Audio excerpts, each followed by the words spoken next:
Hello, Sunnyside. Thank you, Jesus. Thank you for all of your wonderful protections you just continue to give to us. There are some things I'd like to share with you this time. Last week as I was closing out, I read a letter from the LA Times, and I neglected to give you the name of the writer. His name was Mark Spiegel, of Torrance. Again, the idea was to just be careful not to act too quickly. So be careful because COVID is still very much alive. It is very much with us.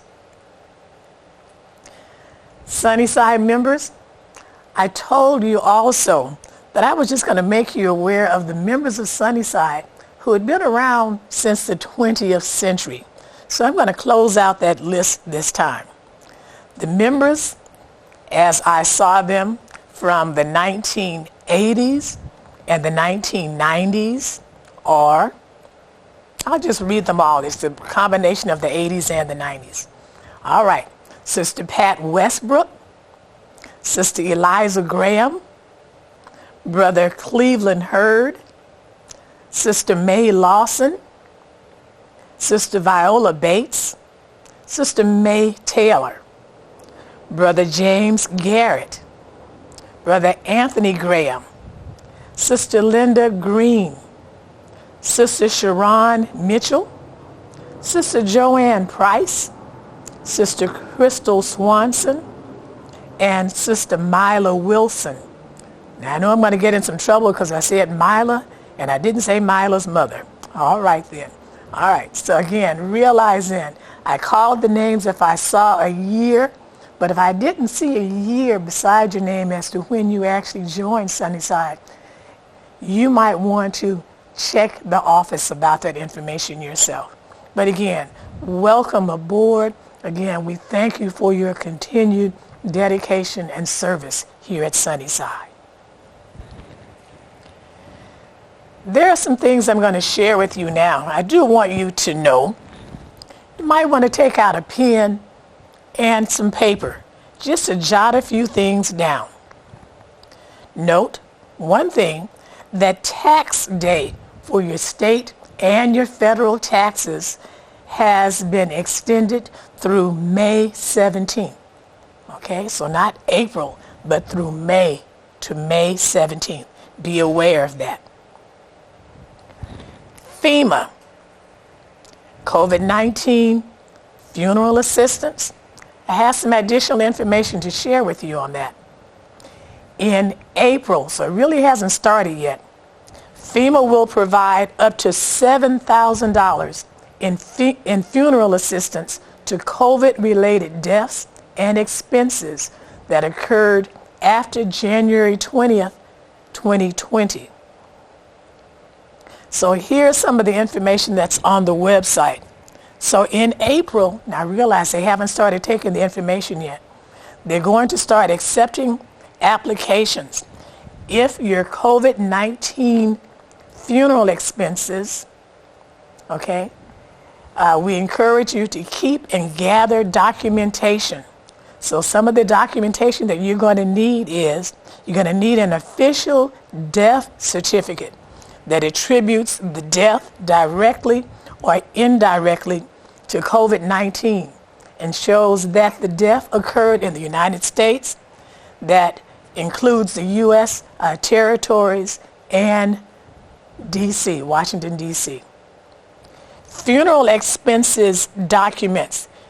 You'll have to show receipts, funeral home contracts, etc. That includes the applicant's name, the deceased name, the amount of the funeral expense, the date the funeral expenses actually happened. You'll also need to show proof of funds that were received from other sources, specifically for use toward the funeral costs. So we were not able to duplicate benefits received from burial or funeral insurance. financial assistance received from voluntary agencies, government agencies, or other sources. So again, make sure you have your documents, make sure you have your sources really listed. You also need a dedicated phone line so that you can set up, to help with this application. So again, just do know that up to $7,000 can be paid in funeral expenses as long as you can prove, as long as you can show that the deaths were COVID related and that they were expenses as a result of that.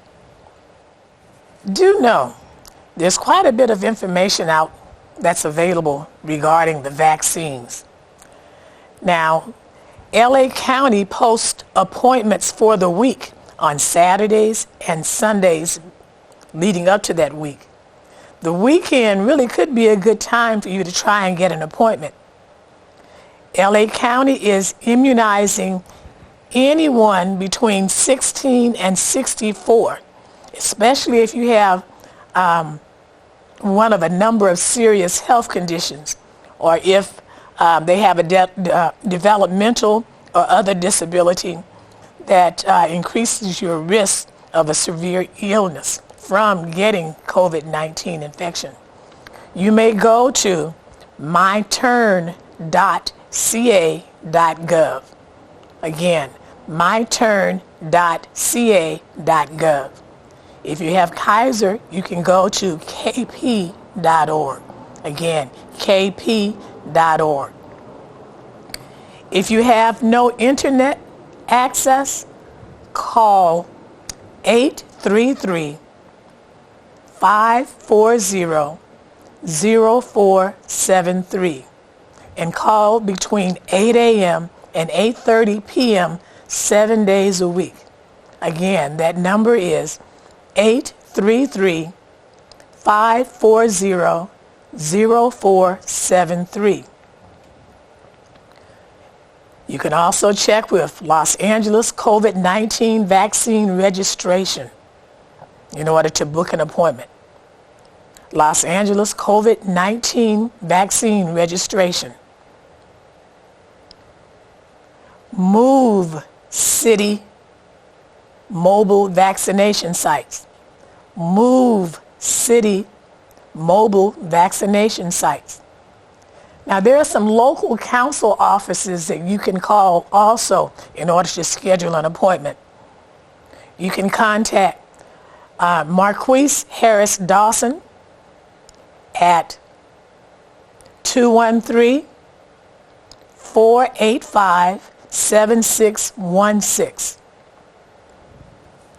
Now, I know that's a number that we use. And again, as you use that number, if anyone picks up, again, give them the information. Okay? These vaccinations are also being held at Baldwin Hills Crenshaw Mall, outside adjacent to the Wells Fargo Bank. And you enter that at Victoria, there by the light. Okay? So do feel free to call 213-485-7616. At the same time, walk-ups are available after 1 p.m. You can also contact Curran Price Jr. His number is 213-473-7009. That's 213-473-7009.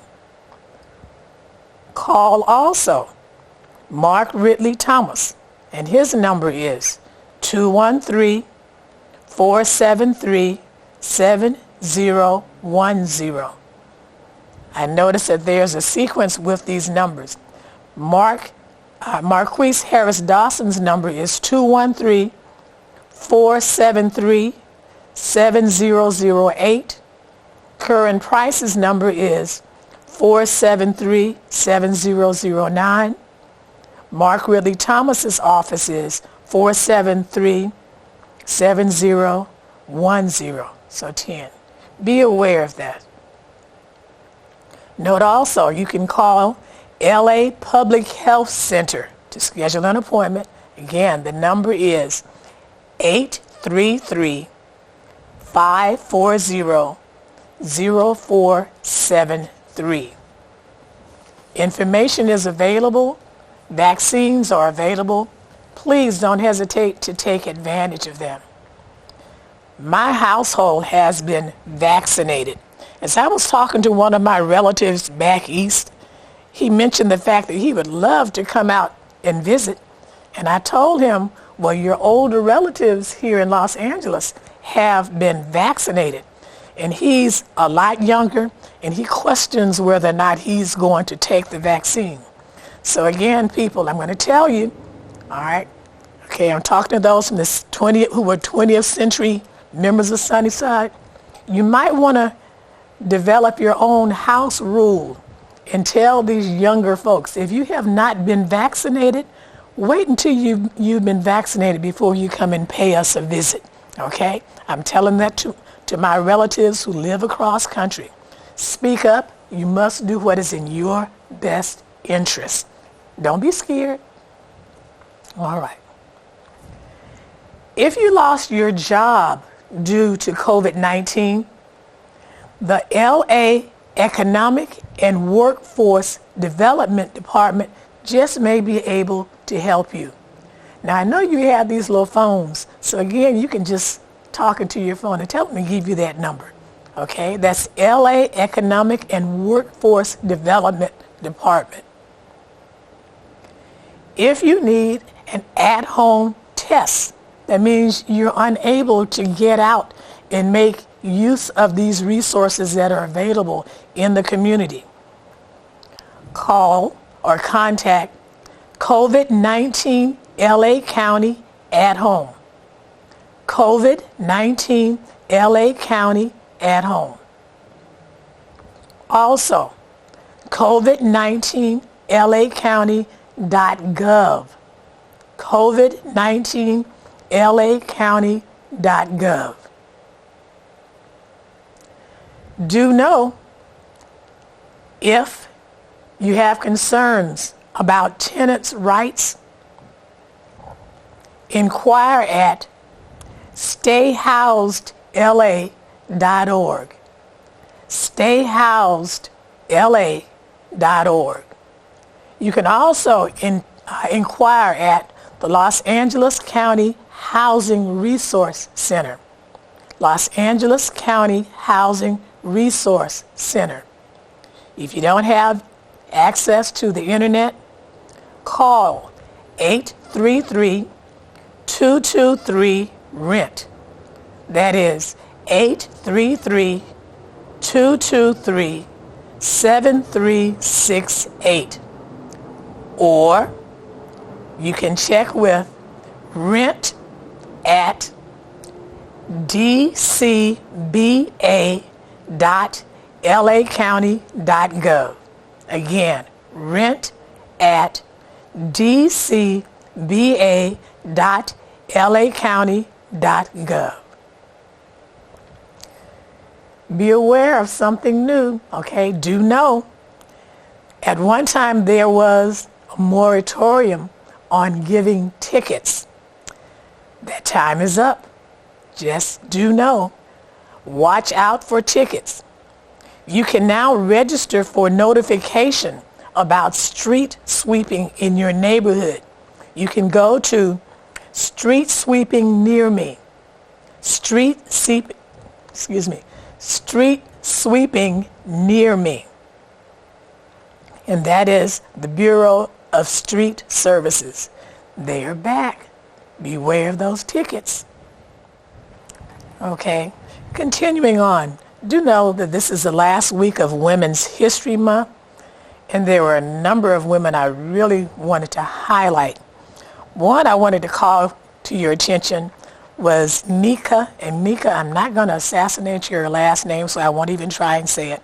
But Nika is the president of the Women's Basketball Association, and she was, along with others, were able to, they negotiated a contract, and it showed the difference in the bubble of the professional men's basketball their bubble as compared to the facilities for professional women.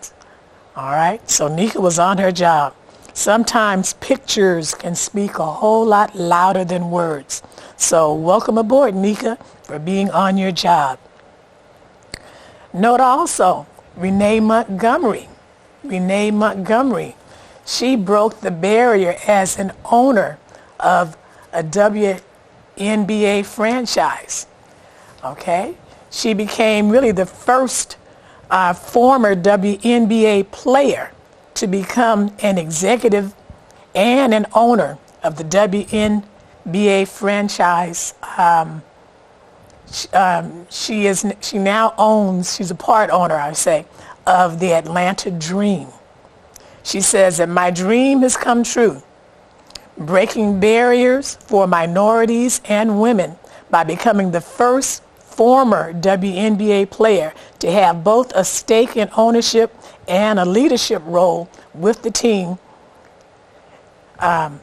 is an opportunity that I take very seriously. So I invite you to join me as the dream builds momentum in Atlanta. So again, welcome. And she was a two-time WNBA champion with the Minnesota Lynx. And she spent her last 2 seasons with the Dream. And she opted out of the 2020 season in order to fight for social justice. Oh my goodness. Absolutely. Very good. Renee Montgomery. Remember that name. Remember that name. Continuing on, and I will get back to some women history, people in women's history as I continue to speak. This past week, there are at least 10 people that were killed in Boulder, Colorado. The attack was the seventh mass killing for this year in the U.S. And this time it took place at a supermarket, a place where any and all of us could actually go. As one who was speaking for those in charge, the comment came out. The man charged with gunning down 8 people was just having a really bad day as he was being escorted away. Black people aren't allowed to have a really bad day or night. When I think in terms of George Floyd, when I think in terms of Breonna Taylor, when I think of just us in general, be aware we're not given the benefit of the doubt.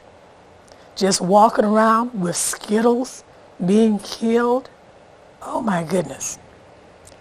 Our nation truly does need prayer. And at the same time, people just trying to go to the market.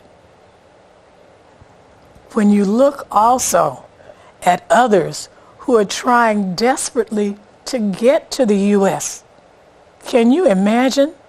They're trying to get here by any means necessary. Imagine what they must be trying to get away from. If this appears to be the promised land,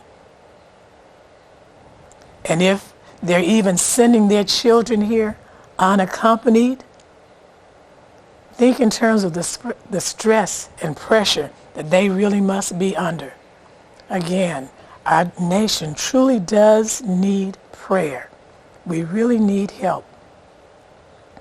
At the same time, while all of this is going on, there is an increasing effort to make sure, according to some 43 states, that our voting rights are limited. My goodness. Some of the things that they're trying to do is reduce early voting on the weekends to stop black churches' voter drives. Okay? They're trying to eliminate no excuse mail-in ballots. There's an effort to cut the availability of ballot drop-off boxes during the last election. They told you about, I believe it was in Texas, where they went from 11 to 4 drop-off boxes. And at the same time, there still is an effort, okay, to limit the availability of the postal service. But the straw that really breaks the camel's back is the one where they are trying to criminalize giving food or water to people who are standing in line waiting to vote. This just reminds me so much of the Jim Crow days. It reminds me of my days back home in Alabama. It just reminds me really of the good old days. It makes me want to think in terms of, in teaching middle school, kids had to have some vocabulary terms that they would research.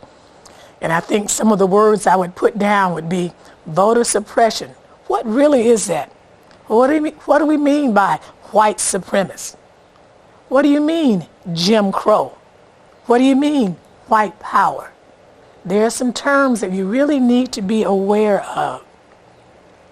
As I looked at the news also, I became aware of the name, Georgia State Representative Park Cannon. And I'm going to put her on my women's history list. Park Cannon went and she knocked on the door of Governor Bryant Kemp. Bryant Kemp is the governor there of Georgia. And I do believe she just wanted to ask, what do you mean by some of these things that you're really writing into law? Okay?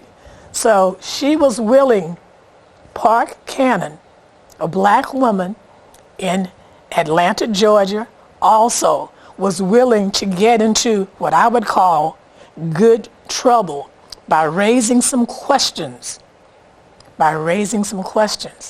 And again, it also reminds me of, there's a thing that was put out by the Southern Poverty Law Center. It was called the Children's March. It really, again, made me go back to Birmingham, back to those days when children just realized that they just had to do something about changing the laws because things just were not right. So I'm going to encourage you now to contact your congressperson, your senators, and encourage them to support H.R. 1. That will be a federal law.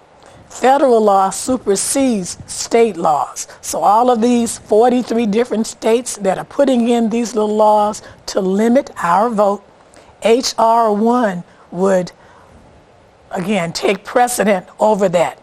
So do check with your people in your legislative office. Okay, let them hear from you. They're representing you. My brother gave me a call this morning, and again, I thought about this because he was one then that was arrested back in the 60s and ended up in the jail with Dr. King. Okay, and he was just saying, we really need to call it to athletes' attention, to those professional athletes.